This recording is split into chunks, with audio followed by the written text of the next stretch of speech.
This is a great Moroccan salad for two specific reasons. The first one is that it's a true appetizer. It's colorful, it's beautiful. You put it on the table and people want to eat it immediately. The second thing is that you're gonna feed them a ridiculous amount of meat right after that, which means that they really need the fiber.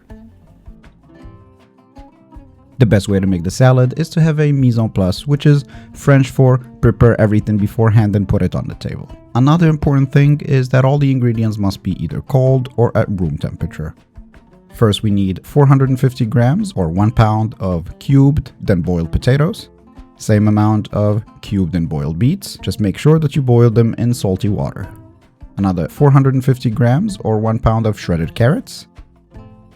Next is the same amount of green beans, tips removed and steamed until soft. We also need 350 grams or roughly 2 cups of jasmine or parboiled rice, cooked and cold. 100 grams of tuna or half a can, and please don't use the one that is canned in water because you might as well just be eating cardboard. 50 grams or 3 tablespoons of corn, and the same amount of sliced green olives. Half of a small red onion chopped thinly. 1 tablespoon of chopped parsley. Some olives for decoration, get those fat Greek olives the size of a tomato, and a lemon. First, we are going to make the tuna and rice salad by mixing the rice, the tuna, corn and olives, a good squeeze of lemon juice, just a touch of salt and some fresh cracked pepper. Add 120 grams or half a cup of mayonnaise and mix it all up. If you want to load it with mayo, I'm not going to stop you. I used to eat it with a spoon as a kid, and I will still do it now, but my body kind of forgot how to burn calories. Transfer the mix into a small bowl and pack it in as much as possible. Cover it and keep it in the fridge until everything else is ready. To flavor the vegetables, we are going to make a simple vinaigrette. And a vinaigrette is like a dysfunctional family. Vinegar does not mix with oil, salt only dissolves in vinegar, but vinegar kills the black pepper flavor. So here's what you do. First, in 1 tablespoon of Moroccan vinegar, dissolve half a teaspoon of salt. If you can't find Moroccan vinegar, just use regular vinegar.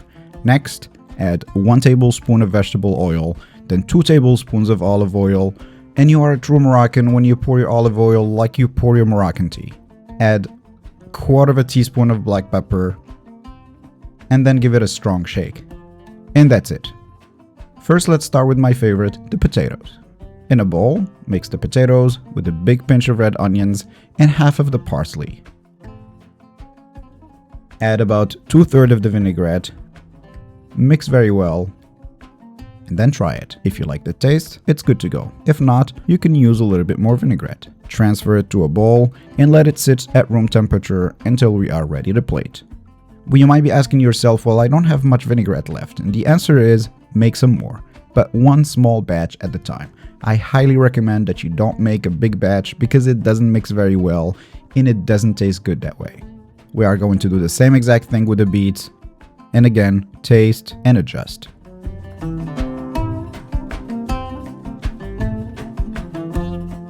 The green beans and the carrots don't need anything else other than vinaigrette. Save everything at room temperature. Once everything is ready, we're gonna start plating.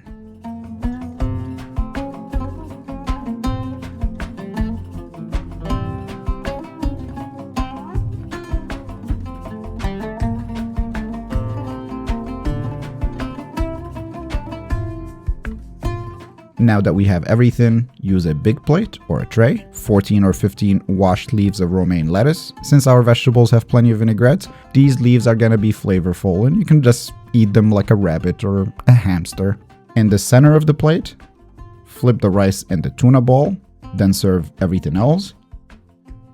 Everything is served on 2 sides because Moroccans sit on big tables and we eat from the same plate, so you want everyone to reach everything.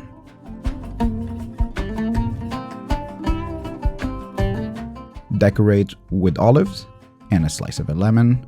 Now, here's a little secret. This looks absolutely gorgeous, but if you are invited by Moroccans, don't overeat on this salad. All the non-Moroccans load up on this one, and then when you serve them 3 chickens and a lamb leg, they start complaining that it's too much food. So, you are warned. If a Moroccan invites you, you better come hungry.